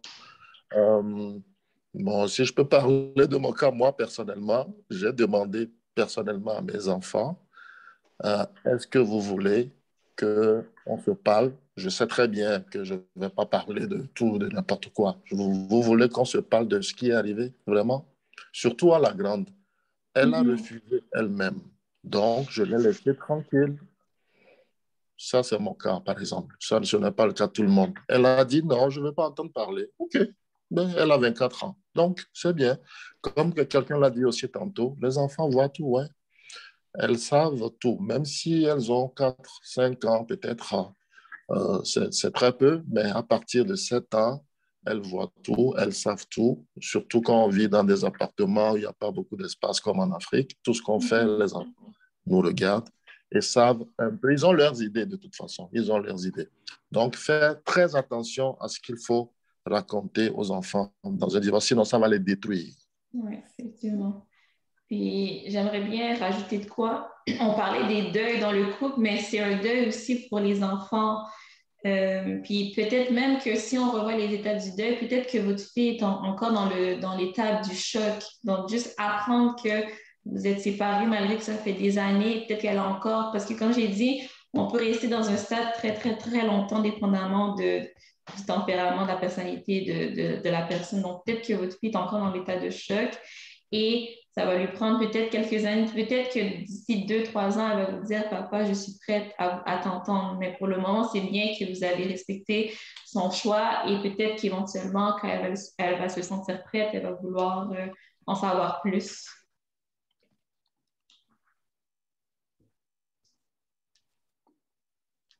OK, on peut passer à la prochaine. Donc, maintenant, on est rendu un peu plus dans la partie où c'est plus des trucs pratico-pratiques qu'on vous donne des astuces, puis vous allez probablement en avoir d'autres. En discutant, vous avez une belle connaissance de tout ça. Puis celle de l'enfant aussi, comment l'aider à bien vivre, peut-être le plus possible, une séparation. Je sais que c'est pas facile, mais comment l'aider à trouver un équilibre là-dedans. Donc, en premier, c'est important, puis avant même là, que vous vivez dans le processus de séparation, de planifier toutes les possibilités. Donc, avant, c'est ça, d'être dans le processus, qu'est-ce qu'on fait à quel niveau on va être rendu au point de se séparer? Donc, ça, c'est une première chose. Qui voudrait garder les enfants, donc planifier vraiment les possibilités de tout ça. Comme ça, quand on arrive au moment où on n'est pas dans le stress, on a choisi, par exemple, d'aller en médiation au lieu de faire le processus judiciaire. Donc, c'est vraiment prévu d'avance.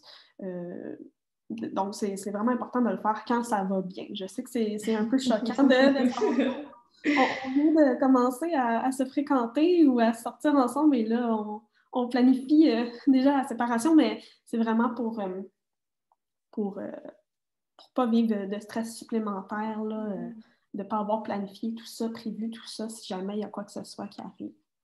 Puis c'est aussi pour votre bien-être psychologique à vous, mais aussi pour le bien-être psychologique de l'enfant. Oui. Exactement. Valider les besoins auprès de l'enfant, on en a beaucoup parlé un peu avant cette diapositive ici. Donc, est-ce qu'il y a vraiment besoin de savoir ce qui se passe entre papa et maman?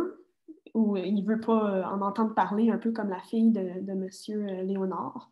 Donc, ça peut être ça. Est-ce qu'il veut rester... Parce que des fois, on a un peu le réflexe de ne pas poser les questions, est-ce que tu veux rester chez papa ou maman? Mais c'est des questions à poser. Peut-être qu'il y a un parent, c'est pas nécessairement parce qu'il l'aime moins ou qu'il l'aime plus, mais qui est peut-être plus à l'aise, plus en sécurité. Puis c'est un besoin dans ce processus-là. Donc, est-ce que tu as besoin de quoi que ce soit? Puis je pense que les dessins, c'est aussi, les livres, c'est des bons outils un peu là, pour avoir une communication avec l'enfant. Donc, dessine-moi ce que tu aurais besoin en ce moment.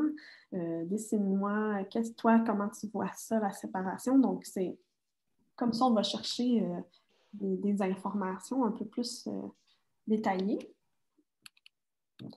N'hésitez pas à demander de l'aide. On l'a mentionné au début, c'est important pour ne pas se rendre à des étapes ou dans des... vraiment au bas fond en santé mentale. Donc, si vous êtes plus à l'aise, des fois, les professionnels, on n'est pas toujours à l'aise d'en parler à une personne qu'on ne connaît pas, même s'ils sont neutres et tout. Donc, un ami, un proche de confiance pour vraiment là, vous vider tout ce plein émotionnel là, qui est en vous. C'est super important. Et finalement, au Québec, on a des services de médiation gratuits. Vous avez le droit jusqu'à 6 séances. Donc ça peut être vraiment une bonne alternative, là, surtout quand on a parlé au début des conséquences que ça peut avoir de se faire judiciariser un peu, donc l'absentéisme au travail, les coûts aussi qui sont vraiment importants. Donc ça peut vous enlever un stress de plus, peut avoir un effet bénéfique sur votre santé mentale. Donc, est-ce qu'il y en a qui ont des réactions par rapport à ça, d'autres astuces ou... Ou sinon, est-ce que vous étiez au courant que vous avez accès à de la médiation gratuite offerte par le gouvernement? Donc, on aimerait bien vous entendre sur les 4 éléments que Gabriela... Oui, Madame Françoise? Ben, il y a 10 ans, les médiations n'étaient pas gratuites. Hein? Ah oui, OK. Peut-être que ça a changé, mais Oui, là, vous avez il y droit a à 10, 6. 11 ans, c'était pas gratuit. C'était un prix dérisoire, mais c'était pas gratuit. OK. Oui, On dirait qu'ils ont changé un peu. Ils offrent 6 séances, ce qui est quand même bien. Oui, c'est très bien parce qu'en 6 séances, on peut tout régler si on sait effectivement, si on a planifié toutes les choses à l'avance. En 6 séances, c'est suffisant. Okay. Effectivement. Puis même, je pense que cet été, ils ont parti un projet pilote parce que les services de médiation, c'était juste pour les parents qui avaient des enfants mineurs ou majeurs à charge. Puis là, ils ont parti ça pour, en fait, tous les couples. Là. Donc, je pense que c'est ça, c'est vraiment récent. Puis avec la vague de violence conjugale qu'il y a eu au Québec, ils vont peut-être financer un peu plus de tout ça, des services comme ça. Donc, ouais. Oui. Super. On avait Léonard ici. Oui, Léonard.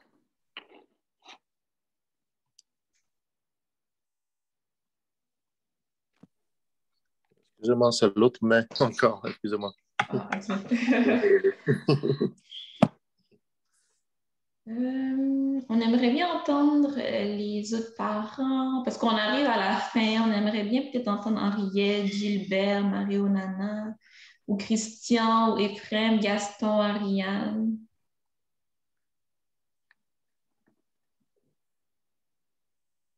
Françoise, non, elle nous a parlé. Léonard, Rafi.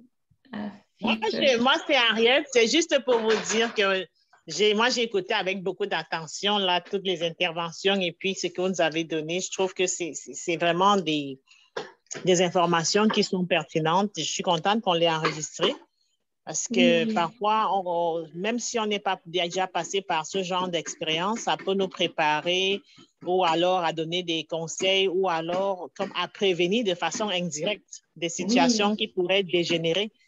Parce que quand on parle de la situation de Gatineau avec laquelle vous avez commencé, c'est venu, en tout cas moi, du milieu africain, là, c'était ma première fois de voir ça, quoi, du suicide. Et puis moi, ça m'a vraiment bousculé quand j'ai vu cette annonce. Donc, je vous félicite pour ces informations pertinentes que vous partagez avec nous. Ben, merci beaucoup. Merci, Henriette. Merci beaucoup, Henriette. Effectivement, vu que c'est enregistré, on peut y revenir au cas où. Puis des fois, quand on est dans la situation, c'est différent aussi. Là, donc, de revenir à ces trucs-là, peut-être qu'on va les avoir oubliés. Donc, effectivement, merci beaucoup pour le commentaire. Oui, merci beaucoup. Oui, Madame Ariane. Bonjour. Je me suis connectée un peu tard, mais j'ai compris que le sujet était très important pour nous, surtout pour nous les Africains. Certains sujets sont tabous. Oui. Je viens juste pour vous remercier pour avoir levé des voiles sur certains points dans l'éducation de nos enfants, pour notre santé mentale, nous les parents. Moi, j'ai vu certaines avec les adolescents. Je dis souvent que chaque éducation, c'est en fonction des tranches d'âge. C'est-à-dire que ce qu'on donne à un enfant de 1 jour à 3 ans, ce n'est pas la même chose pour les 15, les ados. Donc, vraiment, je prends la parole juste pour vous féliciter, vous encourager, pour dire que, comme c'est enregistré, j'espère que Henriette aura l'occasion de partager l'enregistrement avec nous. Merci beaucoup. Merci beaucoup à vous. Ça nous fait vraiment plaisir d'entendre tous ces beaux mots venant de votre part et de tous les parents. Merci beaucoup. Ok, merci, ça fait plaisir. Donc, super, merci à vous. C'est grâce à vous qu'on peut faire ces ateliers-là. Nous, on les montre pour vous, mais d'entendre que ça vient vous chercher, ça vient vous interpeller, et ça nous fait du bien d'entendre ça. Donc, on aura la chance de continuer aussi parce qu'on a d'autres ateliers qui vont venir dans les prochaines semaines. Donc, on espère vous revoir pour les prochains ateliers également. Oui, on espère que ça va être autant pertinent que cet atelier-là. On va essayer selon vos besoins. Si vous avez des besoins après l'atelier, n'hésitez pas à... Oui, vous pourrez aussi en parler à Dominique aussi de BAI. Ouais. Oh, on a Christian, oui. Allô? Oui, bonjour, Christian. Allô? Bonjour. Oui, on vous écoute. Bon, ok, je voudrais une contribution aussi par rapport à, si je vois votre dernière question que vous avez posée sur le slide. Oui. C'est comment préserver sa santé mentale et celle de l'enfant. Ouais. Bon, oui, là, on parle de... Bon, je pense qu'on vous perd avec la connexion. Oui.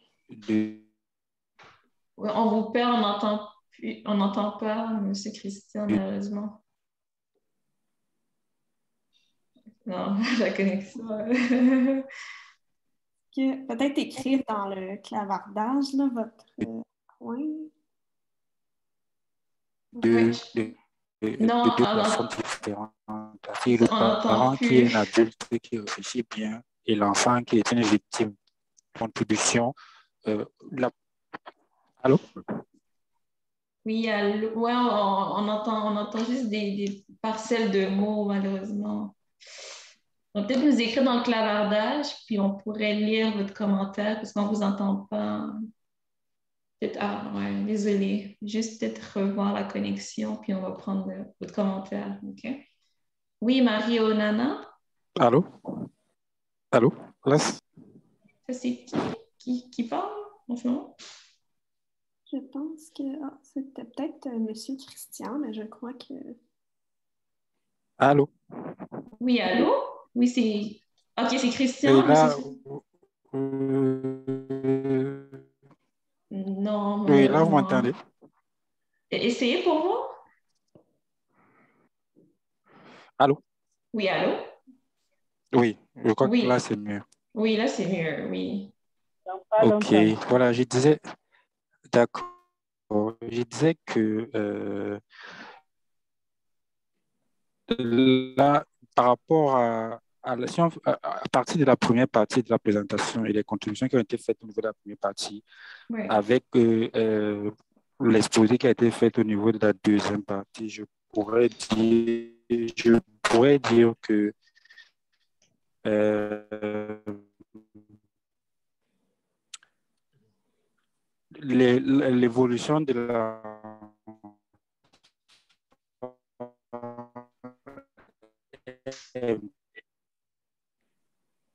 Christian, c'est mieux d'écrire. Hein. Ta connexion là n'est pas bonne aujourd'hui.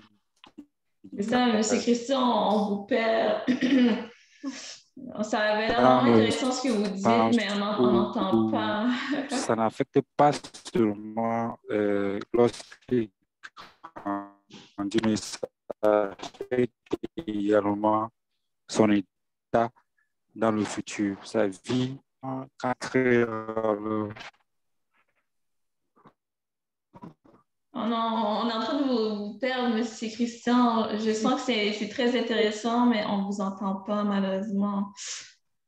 Si jamais la connexion est meilleure, vous nous retrouvez. Demande-lui d'écrire. Il a certainement des Oui, choses. c'est ça. On lui a demandé d'écrire. Si jamais vous voulez écrire, vous pouvez écrire, monsieur Christian. Ça va nous faire plaisir de lire ce que vous avez envie de nous dire.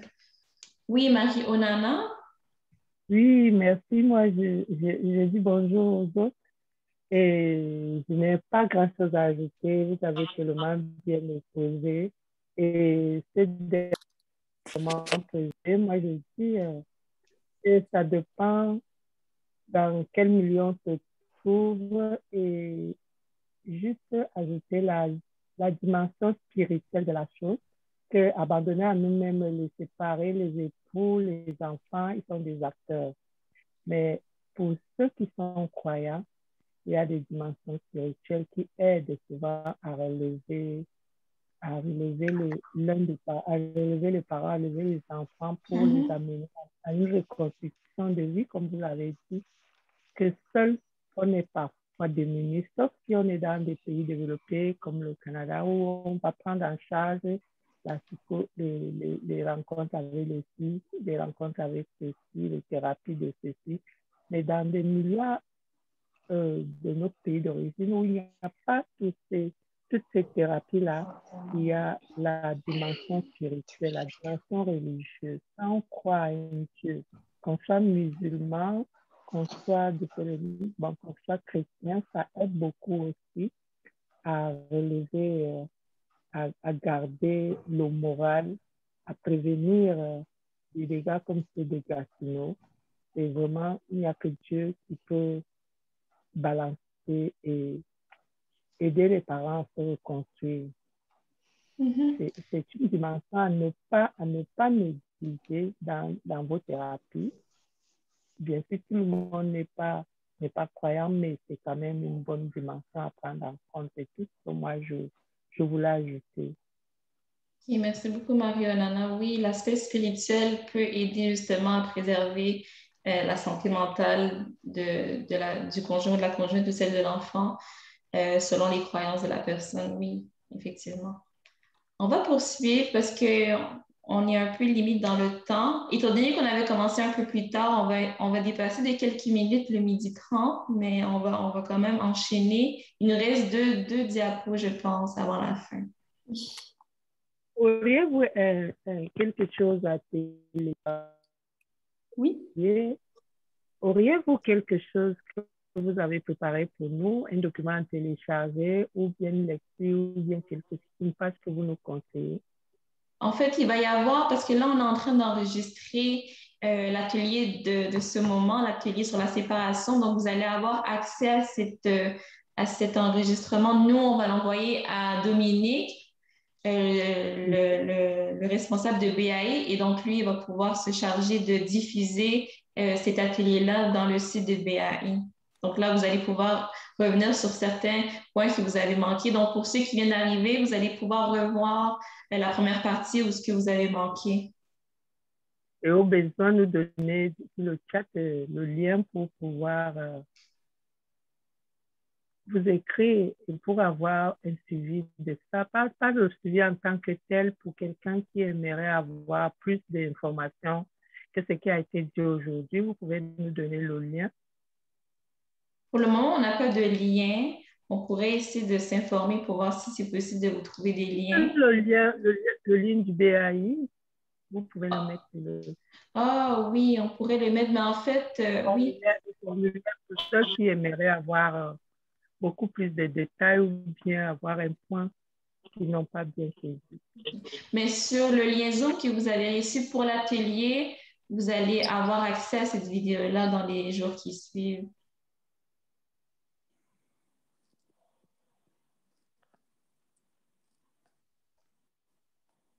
OK.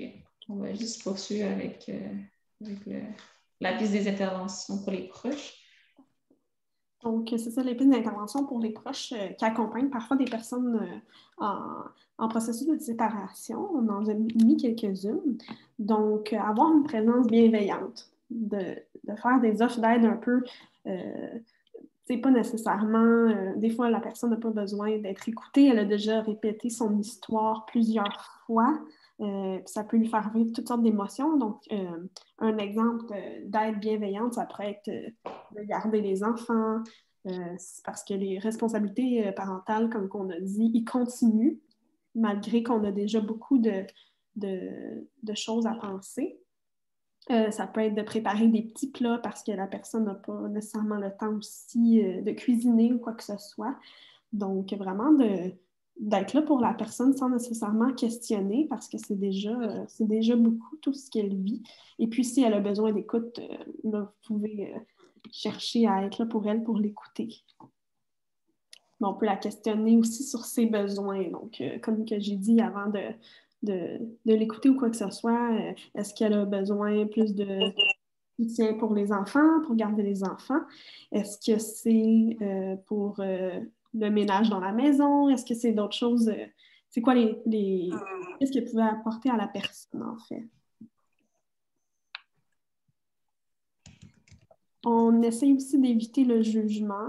Je sais que c'est facile de responsabiliser la personne ou de mettre la culpabilité un peu sur son dos, mais la personne, des fois, peut ressentir déjà une certaine honte à toute sa séparation, le fait qu'elle n'a pas réussi à garder la famille idéale à laquelle elle avait pensé. Donc, c'est vraiment beaucoup déjà. On ne veut pas qu'elle tombe encore plus loin en santé mentale, puis que de ce côté-là, ça l'aide moins bien. On veut préserver sa santé mentale aussi.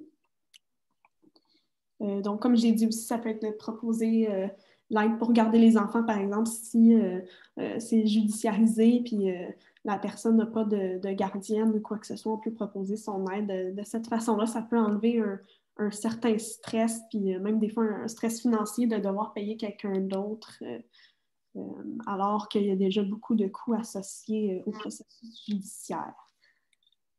Donc, voilà. Est-ce qu'il y avait des parents qui avaient des questions, commentaires? Donc, c'est vraiment pour vous qui n'êtes pas dans une situation de divorce ou de séparation, mais vous voulez aider. Donc, vous pouvez être la sœur, le frère qui a justement sa sœur qui est en processus de divorce, séparation, mais tous les éléments que Gabrielle vous a proposés, c'est des éléments que vous pouvez mettre en place. Parce que des fois, aller poser des questions, ben, déjà, vous allez... La personne risque de se braquer, la personne risque d'être sur la défensive, mais si vous apportez votre aide d'une manière différente, donc de l'offrir de l'aide, d'être juste de lui dire si tu as besoin de moi, je suis là pour les enfants, donc de lui suggérer, parce que peut-être qu'en lui disant si tu as besoin de moi, appelle-moi, mais peut-être que la personne ne va pas vous appeler, donc peut-être lui dire est-ce que tu as besoin que je garde les enfants ou de simplement d'apporter la nourriture que de lui demander, mais ça peut aider aussi. Donc, ouais, y aller avec selon ce que vous observez chez la personne ou juste de proposer puis de voir si la personne accepte ou non. Attends, peut-être revenir à l'autre. Ouais. Peut-être on va vous demander, est-ce que vous avez d'autres pistes d'intervention ou est-ce que ça vous interpelle? Est-ce que ça vous parle? Est-ce que vous avez des réactions, commentaires pour les pistes d'intervention? Oui, Françoise. Dans le contexte africain, en général, comme disait quelqu'un tout à l'heure, on n'a pas nécessairement des psys qu'on peut aller voir ou des choses comme ça, parce que malheureusement, dans nos contextes, on estime qu'un psy, c'est pour les fous. Donc, bon, ça fait qu'on ne va pas nécessairement aller les voir, mais il y en a. Il y en a dans nos pays, même si on ne les consulte pas nécessairement pour des problèmes de séparation. Je pense qu'avoir des gens à qui on peut parler, des gens à qui on a en qui on a confiance, des gens qui, effectivement, banniront le jugement. Ouais. Parce que, malheureusement, chez nous, les gens ont tendance à penser qu'ils doivent intervenir, qu'ils doivent nécessairement faire quelque chose ou dire quelque chose, alors que la personne a parfois juste besoin de ventiler, d'être entendue, d'être écoutée. Et effectivement, chez nous, c'est facile. Quelqu'un a besoin de nourriture. Quand il y a des difficultés dans des maisons, en général, ce qu'on fait, c'est qu'on amène de la nourriture. Donc, ça, c'est effectivement quelque chose qui est facile à faire. Préparer de la nourriture parce que ça donne du répit à la personne de ne pas penser, oh, ouais, il y a les enfants, il faut qu'ils mangent, il faut que je mange. Juste être avec la personne. Juste être avec la personne. Parfois, on n'a besoin de rien dire. Juste que la personne sache que si jamais j'ai besoin ou j'estime que je veux que cette personne dise quelque chose ou m'encourage, savoir que la personne est là. Tout simplement, ça peut aussi être une bonne aide. Oui. J'approuve ce que vous dites, oui, clairement. Merci beaucoup, Françoise. Donc, de ne pas aller chercher plus loin, de juste montrer sa présence, d'apporter. Juste la nourriture peut faire une grande différence, comme vous avez dit. Le fait d'apporter la nourriture, ça amène la personne à penser peut-être à régler justement le processus de séparation et de ne pas penser à la nourriture, de ne pas penser aux enfants, qu'est-ce qu'ils vont manger. Donc, des simples gestes peuvent faire vraiment toute la différence. Ouais. OK, on peut passer à l'autre. Donc, on est déjà rendu à la fin. Au niveau des ressources qu'on aimerait quand même vous proposer, c'est la ressource de la prévention du suicide parce qu'on sait que la séparation, comme vous l'avez constaté, ça peut venir ça peut vous amener à vivre toutes sortes d'émotions, ça implique plusieurs facteurs qu'on a nommés précédemment, ça implique tellement d'éléments que ça peut être normal de vivre tellement que des fois, avec tout ce qu'on vit, on pense à aller vers quelque chose de plus négatif. Mais avant de se rendre jusqu'à ce niveau-là, c'est d'aller vers ces services-là. Ils sont ouverts 24 heures sur 24. Je sais que pour certains d'entre vous, ça peut être difficile d'aller se confier à des inconnus, culturellement parlant, c'est pas quelque chose qui est accepté, acceptable, mais ces gens-là, eux, quand vous allez les appeler, ils ne vont pas savoir c'est qui, ils ne vont pas vous demander votre nom, ils vont juste vouloir vous aider, vous écouter si vous avez juste besoin de quelqu'un qui vous écoute. Donc, puis ces gens-là sont formés pour ça. Ou sinon, pour la violence conjugale aussi, si vous éprouvez des difficultés au niveau de votre relation, si vous êtes témoin de trucs puis vous avez besoin d'en parler, ces gens-là sont présents, puis c'est confidentiel. Donc, vous parlez à la personne ne vous demande pas votre nom, votre âge ou quoi que ce soit. Vous parlez justement de ce que vous ressentez. Ces ressources-là sont vraiment pour vous parce que on trouve que mais c'est ça, c'est vraiment pour vous. Puis on souhaite vraiment que si vous vous sentez pris dans des émotions, dans des situations difficiles, que vous faites appel à ces ressources, que vous allez voir aussi BAI qui est votre organisme parce que ces gens-là aussi sont là aussi pour vous écouter si vous traversez des moments difficiles. Donc, voilà. Et on aimerait terminer avec la conclusion. Donc, pour vrai, merci beaucoup, beaucoup pour votre écoute. Puis merci vraiment pour votre participation et votre témoignage. Pour vrai, moi, vous entendre, ça m'a fait beaucoup réfléchir aussi. Puis j'ai vraiment aimé les éléments que vous avez apportés. C'était très enrichissant pour nous. Puis j'espère que ça a été enrichissant pour vous, parents. c'est sûr que là, j'ai vu qu'il y a beaucoup de parents qui se sont rajoutés. Peut-être que vous vous dites, oh non, j'ai manqué l'atelier, comment je vais faire? Mais nous, on a pensé à l'enregistrer. Donc, c'est sûr que les gens qui ont parlé, on va entendre votre voix. Donc, si finalement, vous ne voulez pas qu'on vous entende ou quoi que ce soit, le mentionner à Dominique. Nous, on va pouvoir barrer votre nom pour pas qu'on vous reconnaisse ou quoi que ce soit. Mais merci beaucoup. Puis avant de terminer, je ne sais pas, peut-être qu'il y en a qui veulent dire des commentaires ou des questions. On pourrait terminer là-dessus. Puis pour les autres, mais merci. Bon, en fait, pour tout le monde, merci beaucoup. Puis peut-être je vais laisser Gabrielle vous laisser quelques mots aussi avant de vous laisser la parole. Oui, merci. Puis merci pour les ajouts aussi au niveau de votre culture. Je trouve ça vraiment intéressant d'aller à la rencontre de vous tous puis de voir qu'est-ce que ça signifie pour vous, la séparation et demander de l'aide. C'était vraiment, vos commentaires étaient super pertinents. Puis merci à vous d'être là. C'est grâce à vous si on fait ces ateliers-là. Donc, merci beaucoup. Merci beaucoup, Gabrielle. Avant de me laisser la parole, il y a Christian qui avait un peu de difficulté au niveau de sa connexion, nous a écrit. Je tiens quand même à le partager. Je dirais pour la contribution qu'il serait assez nécessaire que beaucoup d'attention soit portée aux enfants. Il est important car quel que soit le cas, cela a une influence et a des répercussions sur leur vie et ainsi de suite, effectivement. Mais également, il faut établir des relations hautement amicales avec des enfants. Certains ne voudrions pas pour un début, mais c'est le prix à payer. Oui, la relation, créer ce lien de confiance-là avec nos enfants, c'est important. Il serait tout aussi nécessaire de marquer de sa présence dans la vie de l'enfant de manière à réduire les risques de traumatisme, oui. Ces influences pourront empêcher l'enfant à se découvrir, définir sa propre identité. Donc, oui, de créer ce lien de confiance-là avec son enfant, de montrer son côté bienveillant avec l'enfant, c'est ça qui va vous permettre de développer cette connexion avec votre enfant, d'amener votre enfant à se sentir bien avec vous pour qu'il puisse sourire. Mais quoique nous, dans les prochains ateliers, on va quand même aborder comment développer une belle relation avec votre enfant, comment tisser un lien de confiance avec vos enfants. Donc, on a beaucoup d'autres sujets qu'on veut aborder avec vous. On espère vraiment vous retrouver en grand nombre. Donc, merci beaucoup, beaucoup, beaucoup à vous. Si jamais vous voulez nous écrire un commentaire ou nous dire un commentaire à vive voix, on reste là encore quelques secondes ou minutes. Donc, merci beaucoup. C'est la fin de la... Oui, Léonard. Oui, juste mon dernier mot de conclusion, c'est juste pour dire que tout le monde est d'accord pour dire que les intérêts des enfants sont très importants à préserver dans la séparation, dans le divorce. Mais dans les faits, les faits montrent que et les autorités et les parents parfois dévient sur la trajectoire et les intérêts des enfants ne sont pas considérés du tout, même les autorités. Les autorités doivent revoir certaines choses, les parents aussi, parfois par peur, par esprit de vengeance ou de punition, de quoi que ce soit, privent les enfants de leur droit de vivre dignement malgré la situation. Merci.